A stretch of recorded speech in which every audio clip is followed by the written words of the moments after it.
Thank you, as always, to our sponsors, Chimera Coffee. Go to chimeracoffee.com, type in the coupon code SHOWTHEART, and you'll save on any one of their products. They sell coffee infused with nootropics.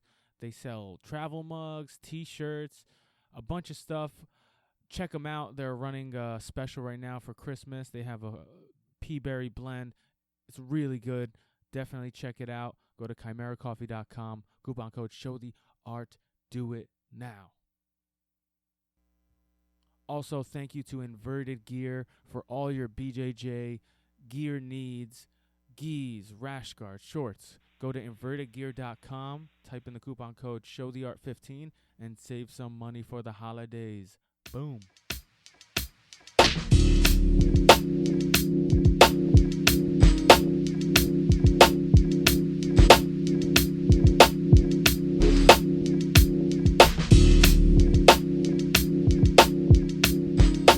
Welcome to the Show the Art podcast. I'm your host, Abe, and today my guest is black belt Nathan Mendelsohn. Nathan, how are you, brother? Doing awesome, man. Honored to be on the show. Thanks for having me. No problem, man. So please tell everybody who you are, where you're from, what you train in, and the whole nine. My name's Nathan Mendelsohn. I'm here from Santa Cruz, California.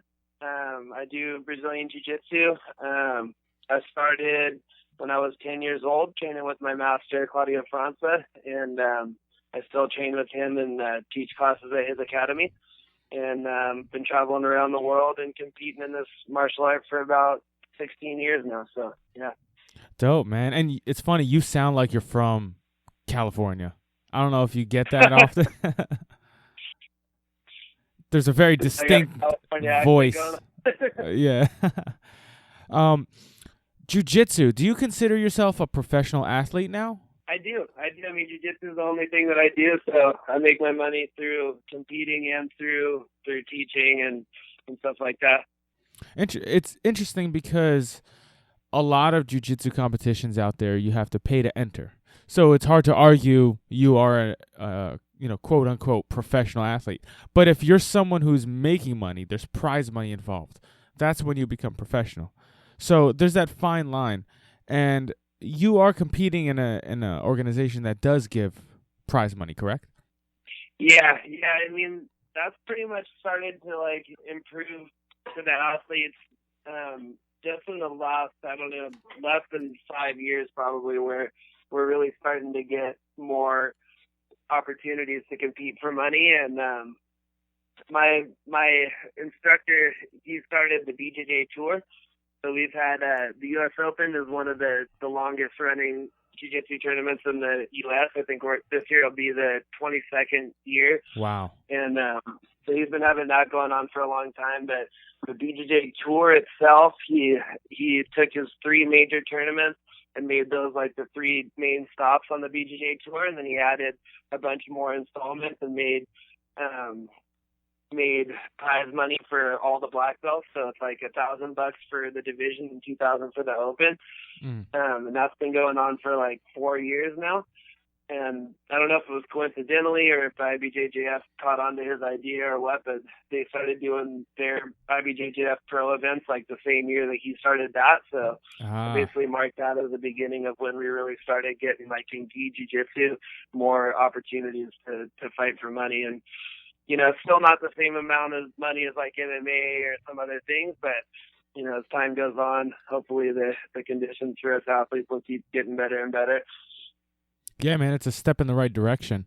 And how long has the BJJ Tour been around? Because I feel like I haven't really noticed it until maybe a year or two ago. I don't know if it's because it was mainly a West Coast thing. I'm on the East Coast, or I don't know. How long has it been around, and what's the deal? Has it been local and now it's expanding?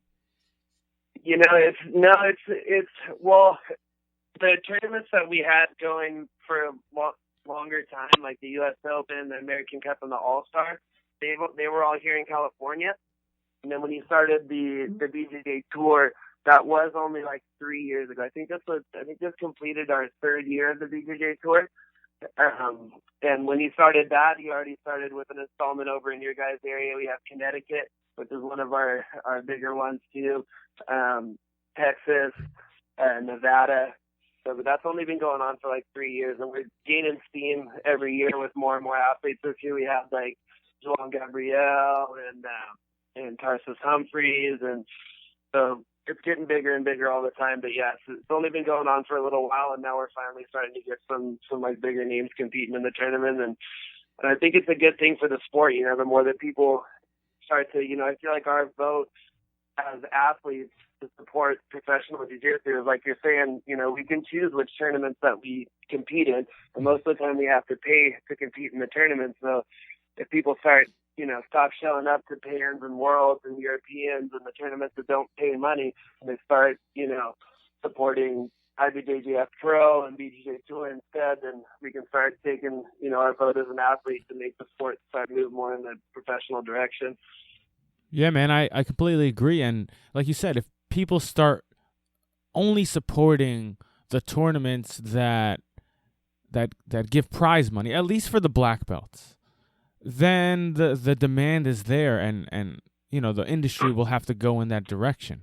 Yeah, I think it's funny that you see a lot of people complain about that they don't pay money for the World, or they don't pay money for Pans, and then you have a tournament like the LA Pro, and when I only had to win one fight and I made $1,000, you know.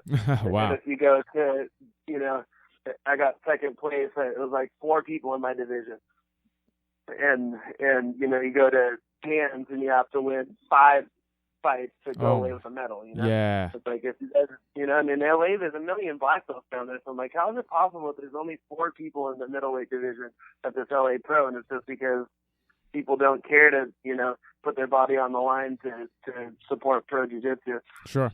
Now, do you consider a tournament that is giving out prize money of higher value as far as winning the thing than a tournament that does not, regardless of the name, regardless of the organization? Well, I think the way that the sport's set up right now, people are mostly making their money off of you know, seminars and off of their school and stuff, teaching classes in their school. So as it is right now, you know, a title, Pan American title or a world title ends up maybe translating to more money. It ends up being more valuable in the end, you know. But if we want to make it to the point where, you know, we're making more money as athletes from competing itself, then that can only come from, you know, that kind of paradigm shift that comes from the athletes, where now, you know, the big names are only showing up to tournaments if they're making money off of it, you know. Sure. And then, you know, I always wonder for the organizers as well, like the IBJJF puts up $5,000 for a black belt division in that, you know, in the IBJJF Pro tournaments, and only 4 people show up. And then they show, you know, even like small tournaments like a Seattle Pro or something like that. I had just as many people in my, or not Seattle Pro, that Seattle Open. I had just as many people in my division in like the Seattle Open or the Chicago Open that didn't have any money. So, you know, what's their motivation to keep putting up $5,000 a tournament to have like 3 people show up, you know? Yeah, man, I agree. And I like, there's so many subjective things out there. Like, I've done tournaments, like Naga tournaments, where I had 5 matches and didn't even place third. You know what I'm saying? And then another guy enters the New York BJJ Pro right next to me, and they win 1 fight in a different weight class or in Masters, and they get a gold. And it's like, I'm not complaining that I don't have a medal because of the performance, but it's like, what's of higher value? It's really subjective to the person, right? Like, is 1 match at one organization greater than 3 matches at a not as great name organization? You know what I'm saying? Yeah, not really. I mean, it's funny as like you know, an athlete that's looking for sponsorships and everything. It's like always good to have this title or that title, but when you're talking to your friends that compete as well, and you know, you're thinking about it yourself in your heart, you know which ones feel better. And sometimes that third place that you won 4 fights and lost by an advantage in the third, lost to the guy that you know is the best guy in the world in your division, that feels better than that double gold that you got when you only won 2 matches or whatever. Sure. That's why it's so important that you get as much footage of your matches as possible, because if you're a guy that's in a hefty weight class where like the 154 weight class and around there is always so packed. So it's going to be hard to win golds at the big tournaments because you have to win like 7 matches. So if you're not going to place, you need footage to show for it, right? Totally. I try to, I mean, it's not possible to get every single one of my matches on video, but I try my best to do that, and I have a folder on my computer that I archive every one of my tournaments by date. And then I do a little testimonial before each tournament and say, how I've been feeling leading up to it, what I did in training and whatever. And then I do a testimonial afterward, reflecting on, how my expectations were and what I thought led to the result that I got and whatever. And then I save all the videos and photos archived on my computer, and then that ends up being really good for going back and looking on it, and also just for sponsors and making highlights and stuff like that. Really? So that's something you do on a regular basis? That's something I've been doing since my last 2 years at brown belt. I decided I wanted to do that, and I've been pretty disciplined about it ever since then. So I've got pretty much everything archived since then. That's super interesting because I know a lot of people take notes and they write down their feelings, and sometimes I write down thoughts after a tournament or after a match. I'm just not good at note taking, but I know a lot of people write down stuff. But it's interesting that you do video before and after. That's pretty dope. Yeah, that's easier for me, because I don't know, just to write it down. I feel like I might get lost in the shuffle or whatever. But if I just have a little video there, I can just click on it whenever I want and watch it. And sometimes I look at it, I'm like, damn, I had a lot to say. I talked for a half hour after that. Now, how do you think that has helped you? I think it's going to be really cool, later on when when I'm older and I look back and I say, man, that tournament that I did really good or whatever, or I have students and stuff and I want to look back at what mine state was best for what, when I had my best performances and stuff. I think it'll be cool to be able to look back and be like, man, when I was 25, this testimonial that I had before I went out and won this tournament or whatever. But sometimes I go back and I think not even that long ago, I was thinking of my first fight at Worlds as a black belt was against Michael Longi. Okay. And I lost by one advantage. And I was thinking about that the other year before I went out to compete this Worlds. And not that losing a match is how I necessarily want my result to be, but I was remembering I went against a really tough guy and I had a good mind state beforehand. And I wanted to go back and look at what part of my preparation I think led to me being in good shape for that. And I went back and looked at my mind state and stuff. And I remember one of the things that I was saying was that I was just training a lot of hard jiu-jitsu. And we had this fan camp coming up at Kaoteas before that tournament. And I was remember thinking that sometimes I get so stuck in doing different cross training and working really hard on weightlifting and all that stuff. And before that tournament, I'd been doing basically only training jiu-jitsu and just with really hard, high-level guys. So now that's the kind of thing that I try to focus on before I go to big tournaments is start to, take my focus away from cross training and more on just training a lot of hard jiu-jitsu, Damn, that's so interesting because everyone's looking for the formula, right? The one that works for them, the best one that works for them. And we go through so many trial and error things in every training camp and every, month where you're I want to try something new. But the fact that you're taking these testimonials before and after to see how you feel, to see what you did, and it's logged, it's there somewhere, you can look back to your best performances because you don't know what's going to be your best performance until after you do it, right? So a lot of times we go through everything and then we forget what we did to get there. We forget our mindset. So it makes a lot of sense to do it before, right? Sometimes even more so than after. Now that you mention it, so that when we look back and we reflect, we can narrow it down, right?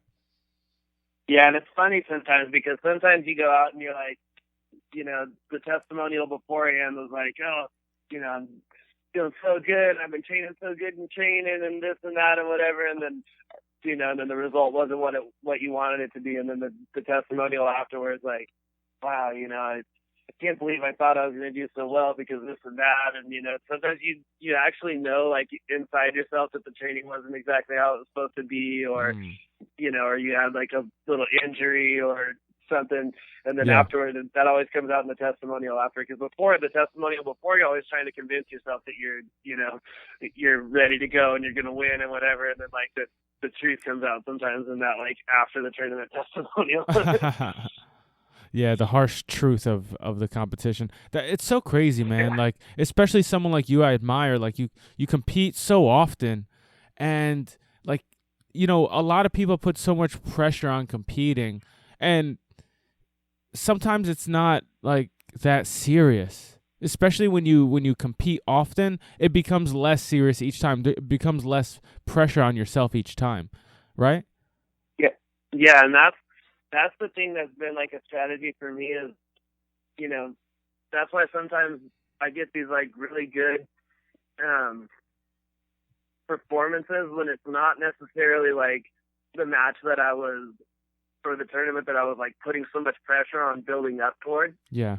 It's more like when I'm in the middle of doing a bunch of different tournaments and you know, all of a sudden I'll get this like really good performance, like right when I'm in the middle of like this rhythm of having competed a lot of tournaments in a row, you know? Yeah. And then and not having necessarily that built up, like, you know, this is the most important one, you know, it's just more like another day at the office, you know? So that's how I've been trying to do this last year. I competed, I think 18 tournaments or 19 tournaments this last year. And just like when I'm in a row of getting a bunch of them going, then that's when I really start to feel my jiu-jitsu, like, you know, you just get out there on the day, like, and get out there on the mat and you just feel really comfortable, you know. All of a sudden it's not so much, you know, build up to it and not so much overthinking it, and you just kind of go out there and let your jiu-jitsu flow, you know. Yeah, that's what I like about jiu-jitsu too, is like a sport, is that we have that opportunity, you know, as opposed to like an MMA or something like that where you only get to fight however many times, you know, like every 3 months or whatever. Sometimes you only get to do 4 fights a year. I just like to fight so much, but I don't think I could do very well in a sport like that because I want to compete like every 3 weeks. And that's something that I enjoy so much to do, you know? Yeah. Yeah, it's so interesting, and something my coach always told me. He always said the only way to get good at competing, or the only way to do well in competing, is by getting good at competing. And you can't get good if you're competing once every couple months.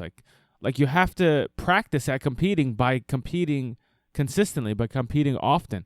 Like it's an art in itself, the art of competition, you know? You can't just get good at it by being good at the gym and being consistent in the gym.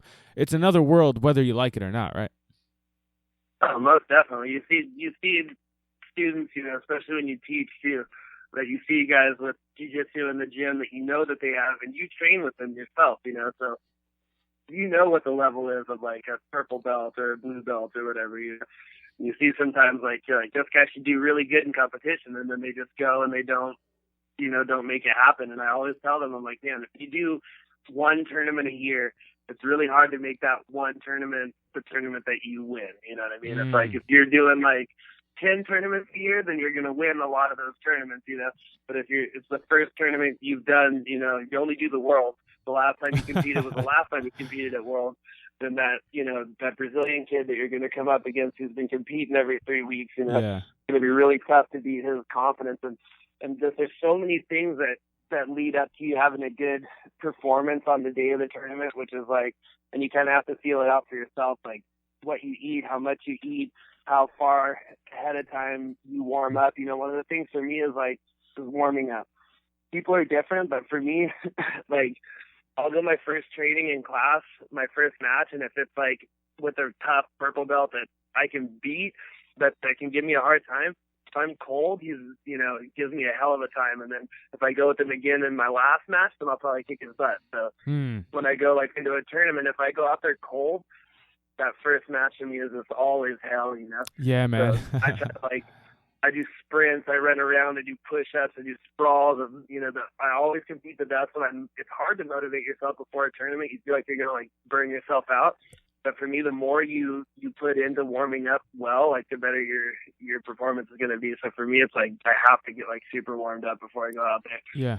And I agree with that, man. It took me a while to understand that, because when I was younger, I'm 27 now. When I was younger, 21, 22, I didn't understand that fully. So I was in that understanding that you don't want to burn yourself out. So I used to kind of go into competitions not cold, but with a minute's worth of warm-up. That's not a warm-up. And then I realized, man, you really have to put some time into your warm-up. It doesn't have to be super explosive. Everybody's different. But like you said, that first warm-up, that initial sweat going, will give you that, it'll get the juices flowing. It'll get your nerves firing quicker, so you don't have to feel like there's an adjustment period when the match starts, right? Yeah. When you're cold, it's everything hurts. Yeah. That first, I feel like you're conditioned through training to your body to get into this state of exploding and recovering, So once you're warm, your body is used to that, you can explode and then it recovers quickly. But that first time you get into that red zone, it takes the longest to get, back to recovering again. So if you do that in the beginning of your match, that first explosion, sometimes you never really recover from that. You want to get that out before you even get out there, so your body's already in that explode, recover type of state. Yeah, that's so important, and a lot of people don't get that. They don't want to burn themselves out, but it's really simple science once you talk to an expert in strength and conditioning. Yeah, exactly. It's if you want to get some, you want to get to the point where you're conditioned enough to do however many matches are on your plate, So if you're afraid of you've got some limited gas tank that you don't even have enough energy to warm up, then then you're training wrong, right? Yeah, exactly. If you're worried about burning your load from your warm up, then you haven't trained properly, right? You haven't gotten the adequate amount of training. Probably not prepared quite well enough. So, and it's funny, man, because I wanted to make this point earlier. Even the best guys in the world have to warm up, not physically warm up, but warm up to the big tournaments and get that practice. I look at the Mendez brothers. Obviously, Guy Mendez says he's not competing anymore, but his brother Rafa, even him, he says that his main focus is on the Worlds each year, and he wants to win that one. He doesn't care about anything else. But even he knows I can't just compete at the Worlds and that be the only tournament. So whenever the Worlds comes around, his training camp starts, and he usually gets one quick tournament before that, and he normally does the Japan one, and then he'll come back, do another one, and then his third one or fourth one is normally the Worlds. And it's by that time he understands and knows what it feels like again to be in competition, that energy, that fast pace, there's no surprise, because you lose that, right? That's the one thing you lose, the feeling of that fast pace, high energy competition lifestyle, Yeah, and I think sometimes it's different for a guy like me that's trying to get to the top, and then a guy like that that's trying to maintain at the top, he's got this undying confidence in himself that he's just unbeatable, So if he can get one or two tournaments in beforehand that already gets him, like you're saying, back in the rhythm, then that's enough for him. You see some guys like a Jiujitsu who just sometimes just comes out and just does the World, or Adolfo was doing that for a while and stuff. But for me, it's I have to have, I feel the more tournaments that I have leading up to the World, the better, because then I'm really getting that confidence going. And you see certain guys like Leandro Lowe, who just likes to compete basically everything, all the time. It's I like to be like that, or even the Meow brothers, Gary Tonin, all these guys, they just compete constantly. And what's his name? Herbert Santos. Yeah. He's like always competing and everything. And then even then you'll see him like he'll take a loss every once in a while, you know. So that's the difference between like some of those guys that are so afraid of like maybe like protecting their perfect record or whatever, that they don't necessarily want to put themselves out there all the time. Yeah. But then you got a guy like Herbert who's just like, you know, he takes a loss like every once in a while, but that's because he's constantly out there competing, you know, and part of that probably because it's just from the fact that he enjoys to compete, and I'm that way too, you know. Yeah. I just want to like always be fighting because it's what I like to do. And that is, I'm sure, the path that all the best guys have gone through, right? Like if you look at Cobrinha, you look at Marcelo Garcia, all these guys, they follow that same path. They just, like you said, once they get to the top, it's a maintenance work now. It's not necessarily you have to compete all the time. You already did all that hard work. You already did that long, consistent work. Now it's about maintaining at the top. But they did what someone like you is doing now, 20 tournaments a year, just hammering away. Eventually, you won't need that many tournaments, right, when you're closer to the top?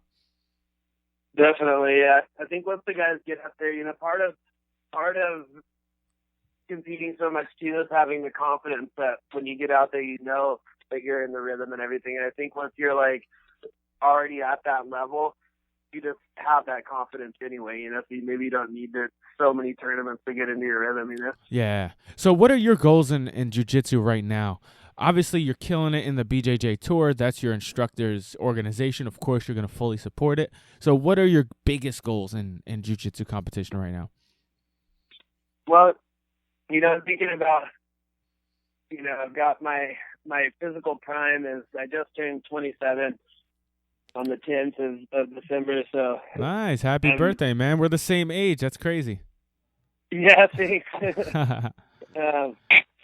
Yeah, so I figure, you know, I've got until I'm like 32 or 33, you know, to really, you know, conquer the goals that I really want to. And I think this last year I competed like a lot, which is something that was really my focus this past year, was trying to do like as many tournaments as humanly possible, you know? Yeah.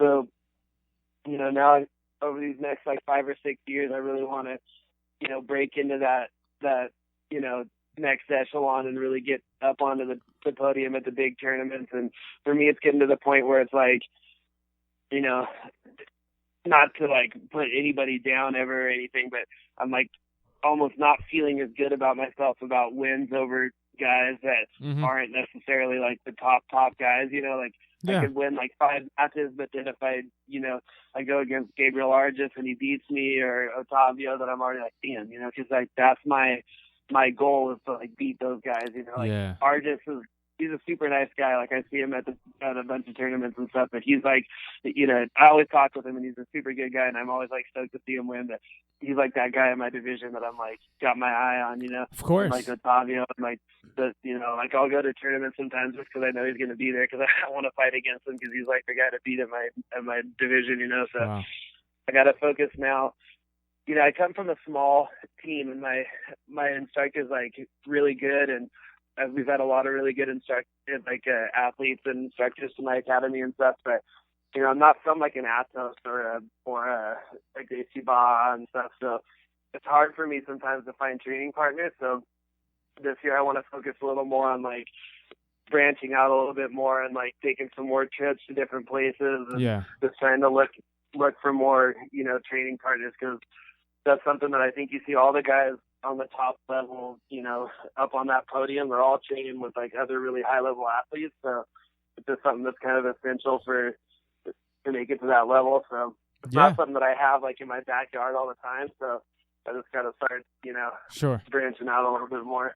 Like I've noticed that to be the best in the world, like their path to being the best in the world, you don't have to start with training with the best guys. And that doesn't always ring true, that you train with in a room full of the best guys, you will eventually be one of the best guys.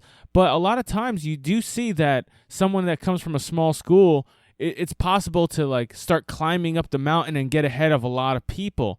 But once you're like very close to the top, you need someone from the top to help pull you up.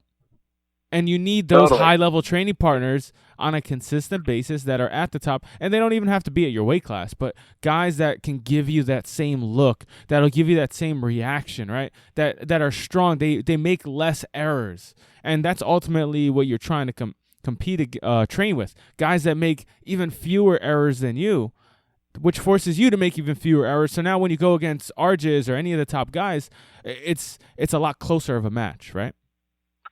Yeah, and you get used to that level of resistance, you know what I mean? Because you're like training at a certain level, and you're like, you know, you get to that point where normally the guy's butt would have hit the ground and you would have got your 2 points or whatever, and you know, now the guy didn't, or you know, you almost passed the guard, but the guy's still getting his knee in. You know, it's because you're competing against a level a little bit higher than that you're training against. You know, that's where it gets used to. Like when we had those camps happening at, you know, a lot leading up to the Worlds, and it was Leandro Lowe and Clark Gracie and a bunch of the guys on the mat. It was just like when you got out there against the really tough guys, you were used to that level of resistance and training, you know.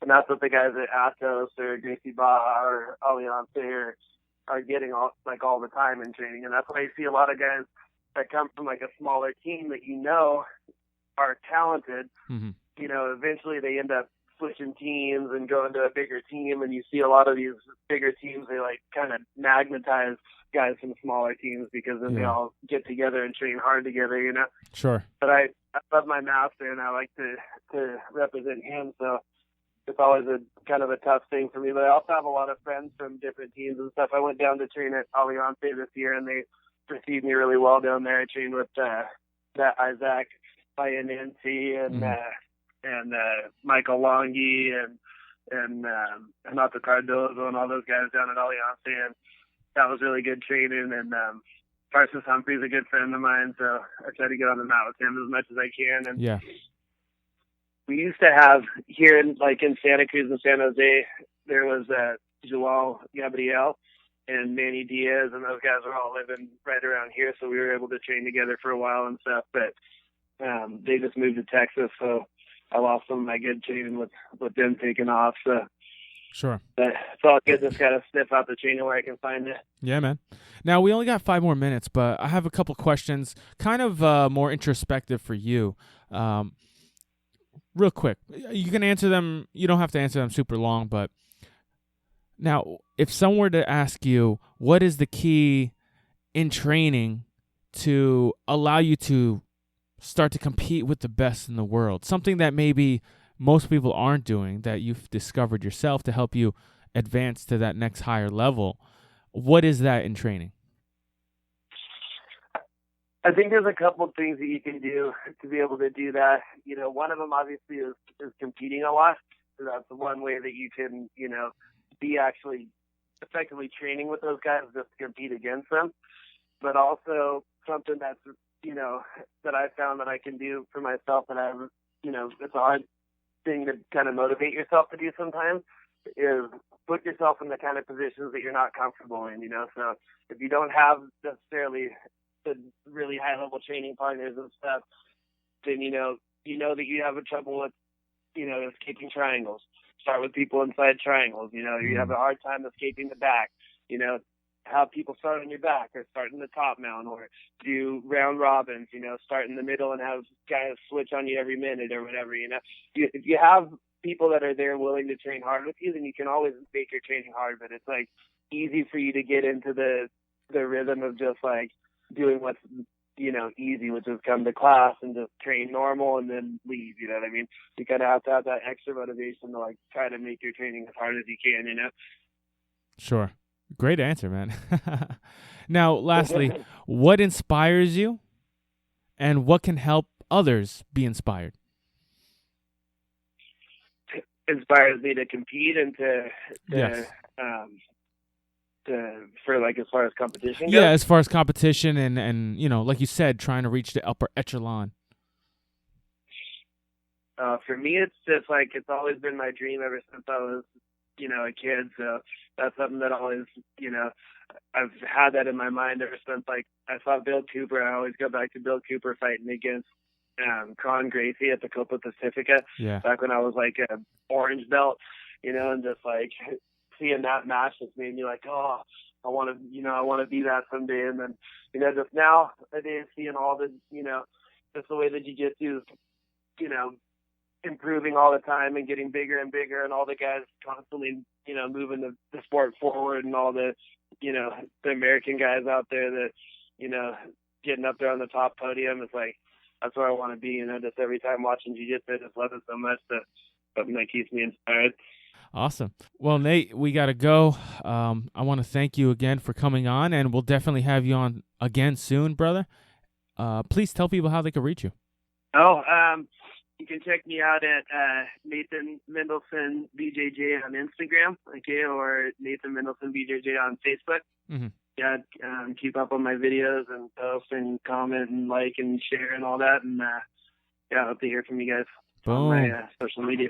Look him up. Nathan is a beast, and he puts out some awesome videos, definitely inspiring. I use them all the time, whether it's to come up with something to teach in class, or just a new look when I'm trying to get inspired to figure out a new game or something. So check him out. Again, Nate, thanks so much for coming on, and I look forward to talking to you soon.